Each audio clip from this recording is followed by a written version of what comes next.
Life of a radioactive element.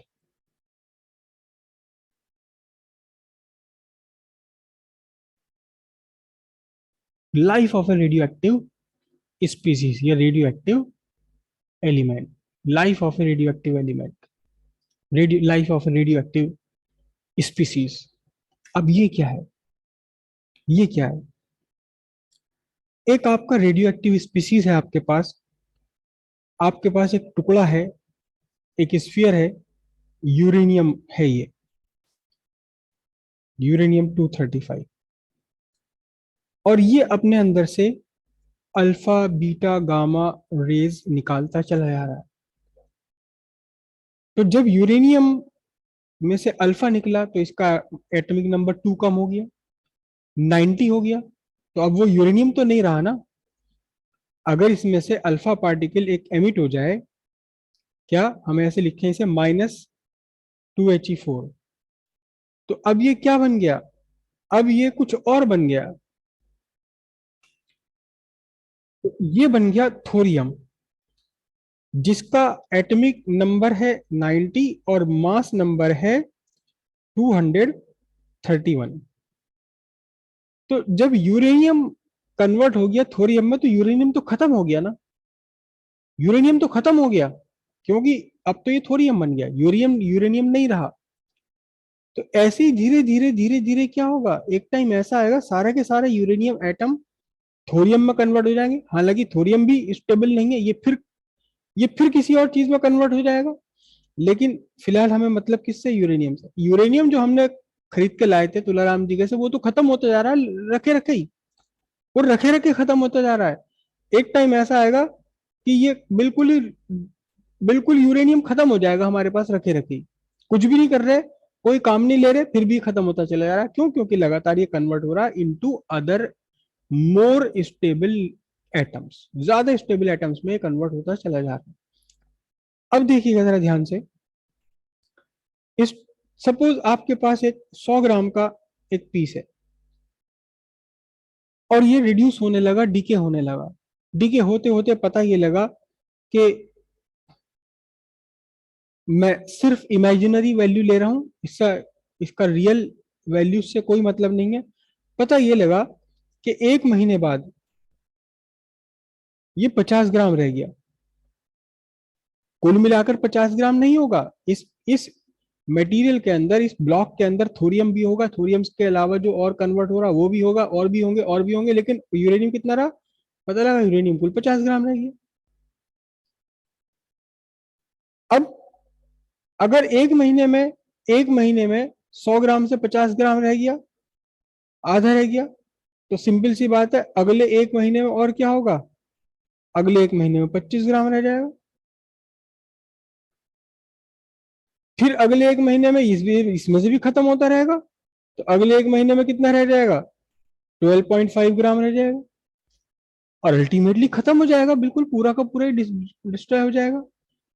तो ये जो टाइम ड्यूरेशन है, जिस टाइम ड्यूरेशन में कोई भी रेडियो एक्टिव एलिमेंट रिड्यूस होते होते अपने ओरिजिनल का हाफ रह जाए, अपने ओरिजिनल का हाफ रह जाए, इस टाइम को हम बोलते हैं half life of radio active element. क्या बोलेंगे इस टाइम को? इस टाइम को बोलेंगे half life of radio active element. Half life of radio active element is the time duration in which the number of undecayed atoms are reduced to half the original number of atoms। जितने time में ये अनडिकेड atom अपने original number के आधे रह जाएं, उसे हम बोलते हैं क्या? Half life. The time period in which the number of radioactive atoms left undecayed are reduced to half of its original number of radioactive atoms is called half life period of radioactive element। ये half life period entirely depend करती है nature of radioactive species पर। किसी के लिए half life हजारों लाखों साल है, और किसी के लिए half life fraction of second है। किसी के लिए हजारों साल है, किसी के लिए फ्रैक्शन ऑफ सेकंड है।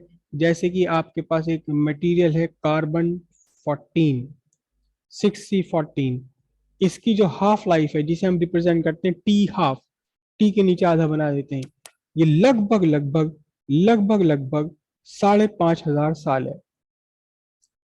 लगभग लगभग 5,500 साल है। यानी कि आज आपके हाथ में एक कार्बन का टुकड़ा है C14, 100 ग्राम है, तो 5,500 साल बाद ये 100 ग्राम से 50 ग्राम रह जाना है। थाउजेंड्स ऑफ ईयर्स भी है। और ट्रिटियम है, tritium, tritium 1H3, 1H3, 1H3 का टी हाफ जो मुझे एग्जैक्टली याद नहीं है, लेकिन ये of the order of few second, कुछ ही सेकंड का मेहमान है ये। तो टी हाफ डिपेंड करता है, हाफ लाइफ पीरियड डिपेंड करता है entirely on the nature of material. यहां तक की बात समझ आई? Half life period, half life समझ आई कि हाफ लाइफ क्या है। अब हम इसे फाइंड करेंगे in terms of decay constant, in terms of decay constant कि हाफ लाइफ किसी की भी कितनी होगी। सीधी सीधी बात है कि जितनी तेजी के साथ डिसइंटीग्रेट होगा कोई भी मटेरियल, उतनी ही छोटी उसकी हाफ लाइफ होगी। कार्बन 14 का 100 ग्राम है, 5,500 साल में जाकर के ये आधा रह जाएगा, लेकिन ट्रिटियम का आपका 100 ग्राम आपके पास है, कुछ ही सेकंड के अंदर अंदर ये आधा रह जाएगा। इसका डीके कांस्टेंट तेज है, इसका डीके तेज है, इसका डीके स्लो है। तो इसका मतलब डीके में, डीके कांस्टेंट और हाफ लाइफ में तो कोई रिलेशन होना चाहिए ना। वही रिलेशन अब हम फाइंड करके लाएंगे, वही फिर इन रिलेशन फाइंड करेंगे। और बिल्कुल सिंपल से मैथमेटिक्स है, सिंपल मैथमेटिक्स है बिल्कुल। आर इक्वल्स कितना है बताइए? हमने कहा आर इक्वल्स -dN/dt, और इसी से निकल कर आया, और सॉरी इज इक्वल्स टू है क्या, लैम्डा एन। और यहीं से हमने कहा था फिर are equals dN/dt equals -λn। ठीक है, फिर वही बात करेंगे हम। At time equals 0, number of radio active atoms, कौन से वाले, अनडिकेड, कितने होंगे? It is how much it is N0। And बस यहां थोड़ा सा चेंज ले लेना है, जब तक टाइम हुआ टी हाफ, तो number of radio active atoms undecayed are reduce to half of their original numbers, N0/2 हो गए। बस अब इसके बाद में वहीं से लेना, हमने क्या लेना है, क्या लेना है, यहां से ले लीजिए आप, कितना, dN/n इक्वल्स -λ/dt। इस बार लिमिट्स आपकी कहां से कहां तक होंगी? टाइम की लिमिट आपकी होगी 0 से टी हाफ तक, और नंबर ऑफ एटम्स की लिमिट्स कहां से कहां तक होंगी? N0 से N0/2। जब टाइम 0 से टी हाफ तक पहुंचा, तब number of atoms are left undecayed N0 से N0/2 हो गए। इंटीग्रेटिंग विद इन लिमिट्स क्या है? यहां लिमिट्स कितनी है? N0 से N0/2, 1/λ, sorry sorry sorry, dN equals, यहां लिमिट कितनी है? 0 टू टी हाफ -λ/dt। कितना बना? वही की वही, जैसा अभी पीछे किया था, log बेस ई एन। और लिमिट्स कहां से कहां तक चली इसकी?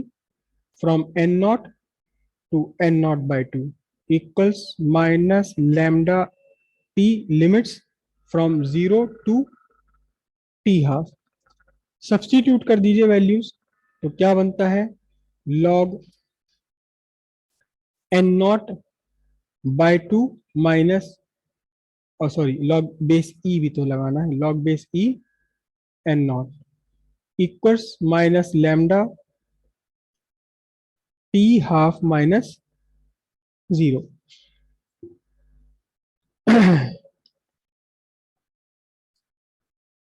Log base e n naught by two bye N naught minus lambda t half.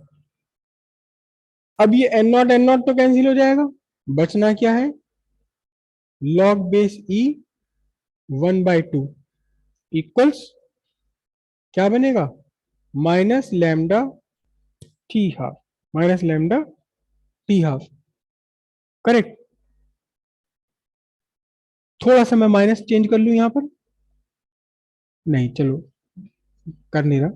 इस लॉग बेस ई को लिखूंगा मैं लॉग बेस 10 में, जब हम इसे कन्वर्ट कर लेते हैं तो 2.303 से मल्टीप्लाई करते हैं। अब ये बन गया लॉग बेस 10, बेस 10 लिखा नहीं जाता, 1/2 equals minus lambda t half, right.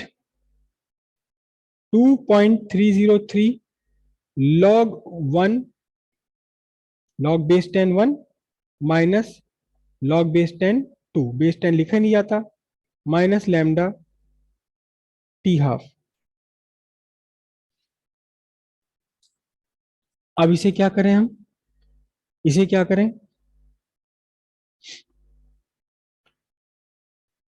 Log 1 की वैल्यू होती है 0, लॉग 1 की वैल्यू कितनी है 0, तो 2.303 0 माइनस लॉग 2 की वैल्यू है 0.3010 equals minus lambda t half,